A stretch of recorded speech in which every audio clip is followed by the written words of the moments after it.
Hey guys, Noel and Sagat here with an exciting video game review for the video game section of the YouTube channel. Today we're going to be reviewing a game that I'm not that big a fan of, but it's worth talking about nonetheless. It is Marvel vs. Capcom Infinite for the PlayStation 4.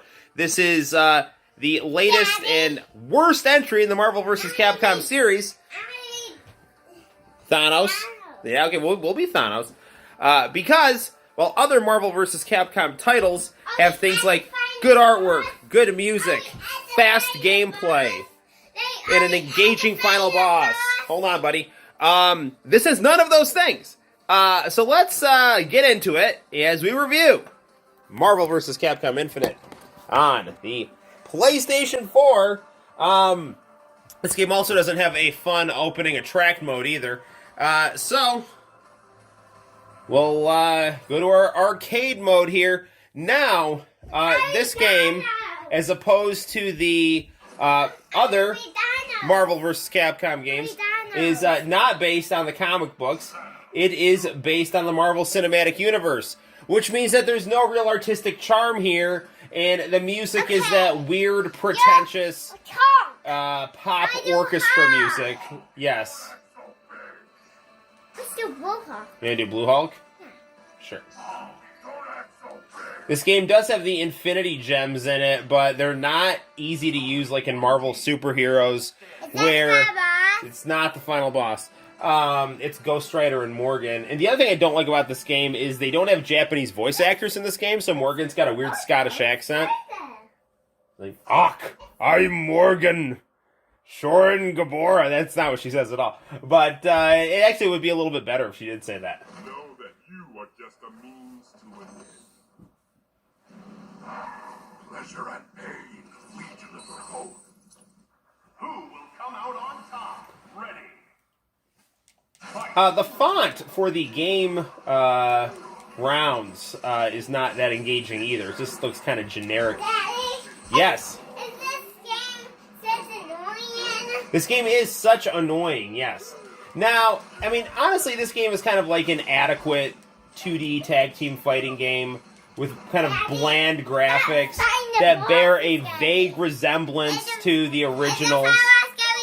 But, yes, the final boss is going to be Sigma.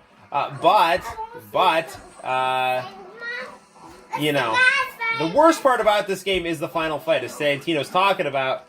Sigma, or Omega Sigma, is the final boss, and this game, like, the fights in it, unlike the previous Marvel vs. Capcom games, are extremely slow. They're not fast-paced.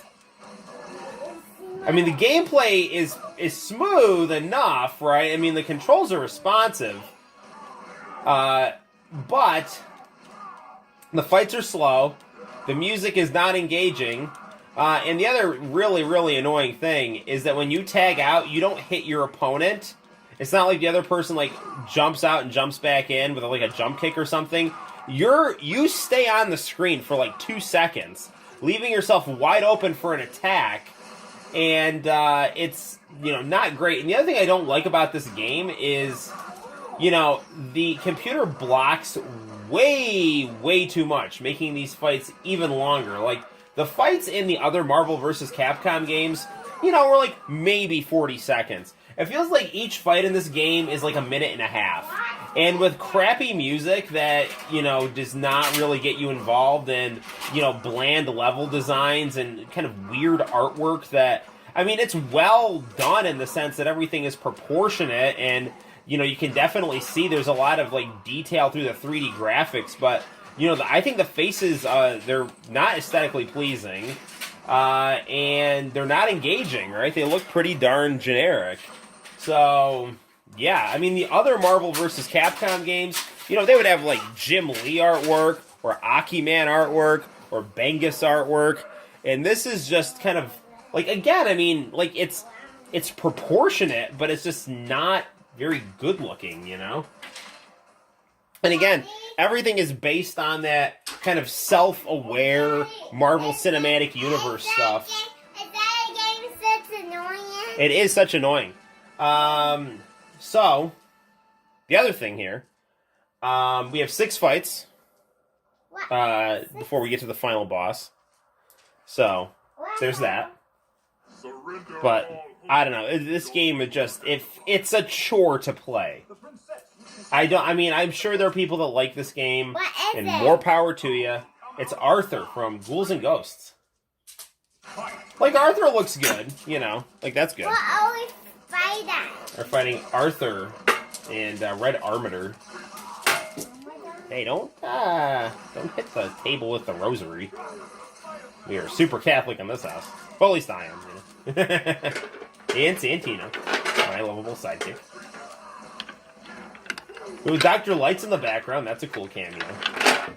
What is a cute kid? We're seeing, like, this is in no way a knock on him. Is this Maximilian Dude's video. You know, and when this game came out, he was like, there was this weird still picture of him with, like, this slack-jawed, excited grin, and he's like, dude, 2-on-2 players! It's like, they even have less people in the tag teams. You know, which, I mean, if you're playing a game like Marvel vs. Capcom or Street Fighter vs. X-Men or something like that, you know, and the gameplay is fast and you tag in and out, it's like, yeah, that can have more personality to the teams. But there's no personality to these teams here, because there's no personality to the character design.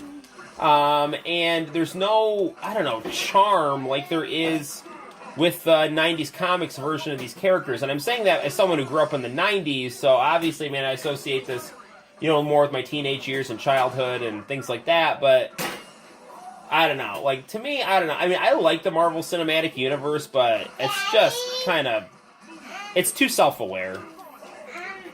You know, like, the first couple times it was alright, and it still is alright, but it's just, it started to be kind of, like, winking at the audience, like, oh, we have a Hulk in our team, wink, wink. It's like, alright, I understand, you know.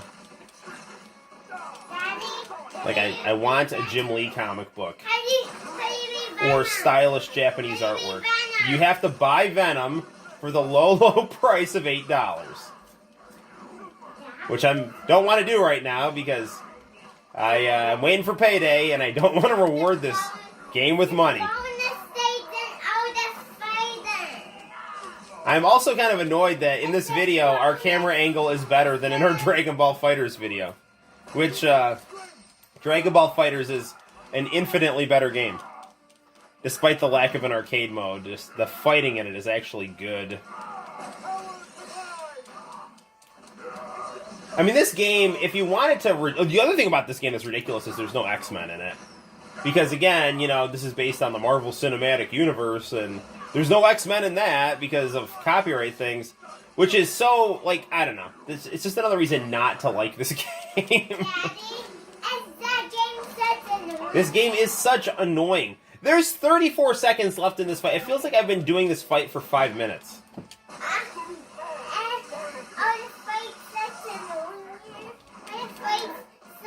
This fight is such annoying. Yes, it is. Oh, why is it such annoying? I mean, the controls are easy to pull off, you know. Like, all I gotta do is hit triangle and circle for my super move. I don't even have to do a Hadouken motion. Which I actually don't really... I mean, I actually kind of... I'm doing the Hadouken motion on instinct. See, look! See how I'm just, like, kind of hanging out there? It's like, get out of the screen!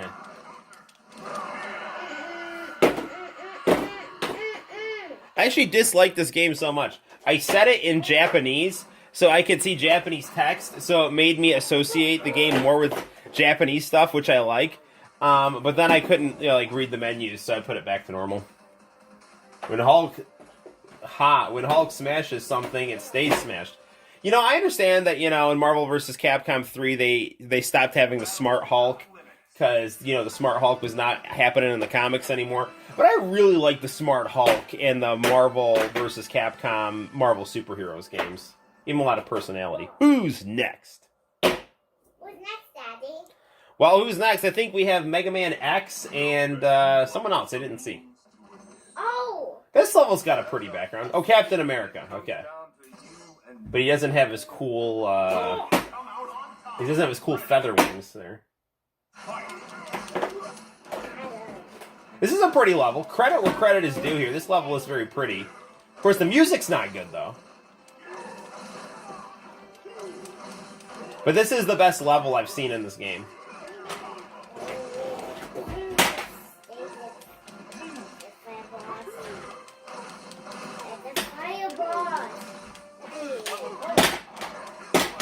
Yeah, I mean, I gotta tell you, this fight here is probably the best time I've had playing this game.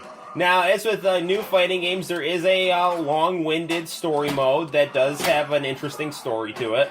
So I'm down for that. But the gameplay of this game is just not really that fun, despite the fact that it does use the Street Fighter moveset here. So... like, I don't know. Like, look at X here. Like, I don't know. He just looks like a kind of a weird, stone-faced Japanese kid. There's not a lot of that expressive manga-style artwork that we've come accustomed to when it comes to Marvel vs. games. Blue Hulk with 80s jeans is freaking awesome looking, though. 80s stonewashed jeans. Well done, Hulk. Makes me want to cue up the White Snake, the Nelson, and the damn Yankees. Wow. Can I get out of this infinity cube here? There we go. Behold, the cube of eternity. All right, let's not play with the toys by the camera, buddy. We don't want to knock it down. That's okay, though. You can play with them on the table or on the couch. Hulk break Dr. Light's toys. Oh, wow. Wow, he talked about Dr. Light. Oh, my goodness. Oh, like, I don't know. Like, that's the kind of reaction that kind of bothers me when it comes to, like, these like, movie things. Like, oh, my gosh, they reference something that fans would know. They kind of care. It's like, just tell a cool story. You know, it's like, I appreciate that kind of thing. But the back padding that you've given people a reference is like, people complain that The Big Bang Theory did that, the sitcom, but I actually thought that was kind of endearing and charming because literally nobody would talk about Nintendo 64 emulators. Like, that show won me over when Sheldon said he was playing a Nintendo 64 emulator. Plus, all nerdy guys can relate to, the cute girl that you like kind of thing, and she's popular and mainstream, and you're like, eccentric and into like nerdy stuff, and then you gotta kind of see how the relationship goes. But like, so that's why The Big Bang Theory was good. But the self-referential winking and whatnot of the Marvel movies, I'm kind of done with that. Zero's looking cool though. I do like Zero swinging his laser sword around.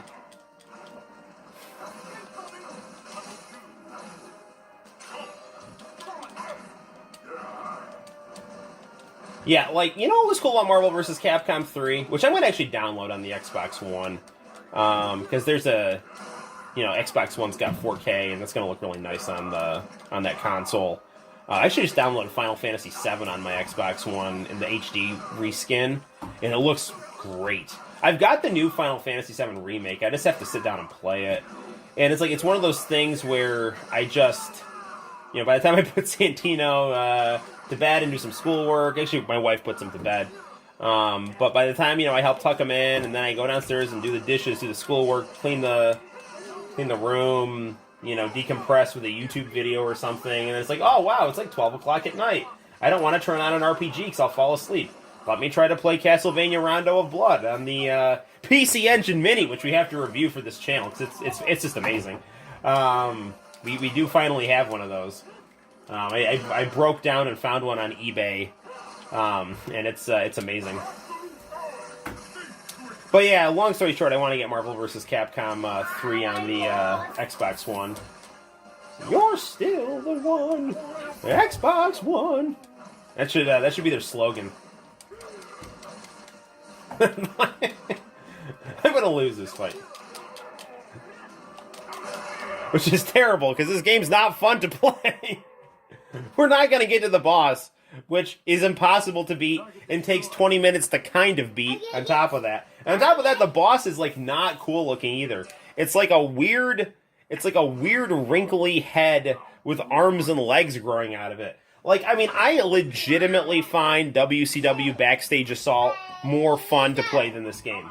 Because Hulk Hogan looks like a janitor at a bike rally with, you know, like, he's got weird boobs and stuff. Like, I mean, the graphics are, like, so bad on that game, it's kind of, like, almost, like, hypnotizing. But this game is just, it's like, it's kind of that kind of bad where it's like, oh, this is just, like, not good bad, you know? And I'm not one of those people that's like, oh, it's so bad, it's good. Because I just legitimately like things or don't like things.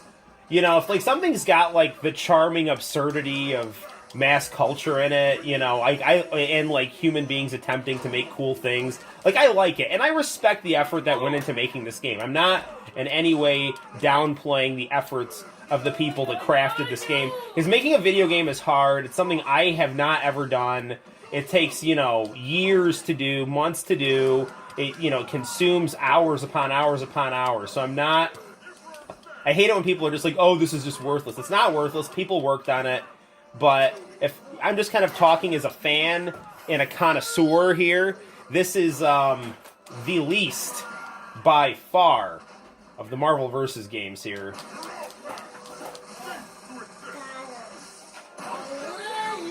I mean, I cannot stand how the computers block on this game either, because there's not... It used to be in the other games, you know, it's like, oh, opening, let me attack real quick, and you can get an attack off. Here, when there's an opening, it's like the computer auto-blocks, and it's really, again, super annoying. Annoying and underwhelming is the, like, takeaway for this game here. This is going to be the last fight we're going to do, because I'm not having this review go much longer. We've set our piece here. That's not even getting to the fact that you have to actually pay money to get, like, like, you know, characters like Venom or something that are, like, franchise favorites. You know what the only thing that can save the Marvel vs. Capcom franchise is if they do something like Dragon Ball FighterZ or KOF 13, you know, where you just get, like, really, really beautiful 2D or cel-shaded artwork that really captures the style of Japanese anime or comic books, and, you know, put really awesome, exciting J-pop music in it that goes with the spirit of the fights, and just do something really artistically beautiful that combines visual dynamism with smooth, fast-paced, exciting gameplay. Because that was always the hallmark of these Capcom versus games, and it's just totally absent in this game. Not good. On a scale of 1 to 10, usually I play games, I love them so much, I'm like, 75 thumbs up. This game on a scale of 1 to 10, I would give a 4. I would give this a solid 4. Target destroyed. Well, there you have it, guys. That is Marvel vs. Capcom Infinite for the PlayStation 4. I do not recommend this game. I would only recommend this game... Yes, we can play it again. Santino likes it, so that's a good recommendation right there. So can they play it again? We can still play this again. Because I love you so much, I will continue to play this game. But I would only really get this game if you're like me and want to have all the Marvel vs. Capcom games. But if you're looking for a good fighting game on the PlayStation 4, it's got tag team fighting game action, you're much better off getting the game I put out of the PlayStation and then put in this box so we can do this review. Dragon Ball FighterZ is an infinitely better game than this. And if you're really dying to play some good Marvel superheroes fighting games, X-Men Children of the Atom, Marvel superheroes, Street Fighter versus X-Men, Marvel superheroes versus Street Fighter, Marvel vs. Capcom, Marvel vs. Capcom 2, and Marvel vs. Capcom 3. Fantastic stuff. So, till next time, guys, I'm Noel. This is Santino. I mean Sagat. Tiger Uppercut. And we will see you in the very near future. Like and subscribe, and thank you for watching. Bye-bye. Can I hear it again? Sure.